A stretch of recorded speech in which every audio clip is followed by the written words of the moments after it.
ছাত্রদল, বাংলাদেশ জাতীয়তাবাদী যুবদল, বাংলাদেশ জাতীয়তাবাদী স্বেচ্ছাসেবক দল জামালপুর জেলা শাখার আজকের এই যৌথ সভা।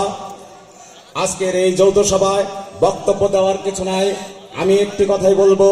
বাংলাদেশ জাতীয়তাবাদী ছাত্রদল, যুবদল, স্বেচ্ছাসেবক দল, জামালপুর ছাত্রদল, যুবদল, স্বেচ্ছাসেবক দল অত্যন্ত সুসংগঠিত।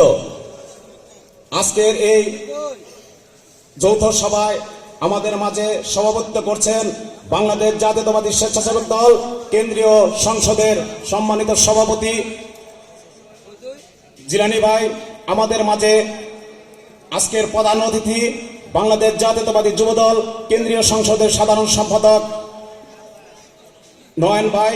আমাদের মাঝে উপস্থিত আছেন বাংলাদেশ জাতীয়তাবাদী ছাত্রদল কেন্দ্রীয় সংসদের সিনিয়র সহসভাপতি আবু আহসান ইয়াহিয়া ভাই।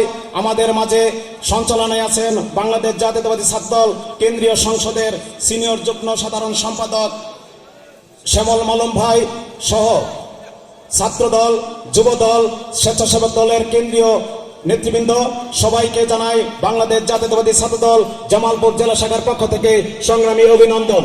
প্রিয় নেতৃবৃন্দ, আজকে বাংলাদেশ জাতীয়তাবাদী ছাত্রদল, যুবদল, স্বেচ্ছাসেবক দলের আজকের এই যৌথ সভায় আপনারা যারা উপস্থিত হয়েছেন, একটি কথা পরিষ্কার, আমরা বিগত দিনে সেই বিদায়ী সরকার, স্বৈরাচার সরকারের বিরুদ্ধে আন্দোলন সংগ্রামে যারা আমরা ঐক্যবদ্ধভাবে রাজপথে ছিলাম, আমাদের আরেকটি প্রতিজ্ঞা করতে হবে সামনের দিনে যেন এই বিদায়ী সরকারের, এই পতিত সরকারের, এই স্বৈরা শাসকের প্রেতাত্মারা যারা লুকিয়ে আছে এদিক সেদিক পাড়ায় মহল্লায় লুকিয়ে আছে, আমরা তাদেরকে প্রতিহত করব। এই অঙ্গীকার করে আগামী দিনে সবাইকে ঐক্যবদ্ধ থাকার আহ্বান জানিয়ে আমি আমার বক্তব্য এখানে শেষ করছি। খুদা হাফেজ। বাংলাদেশ জিন্দাবাদ, বাংলাদেশ জাতীয়তাবাদী ছাত্রদল জিন্দাবাদ, শহীদ জামল হক, দেশ নেত্রী বেগম খালেদা জিন্দাবাদ, তারুণ্যের অহংকার, আগামী দিনের রাষ্ট্রনায়ক দেশ নায়ক জনাব তারেক রহমান জিন্দাবাদ। সবাইকে অসংখ্য ধন্যবাদ।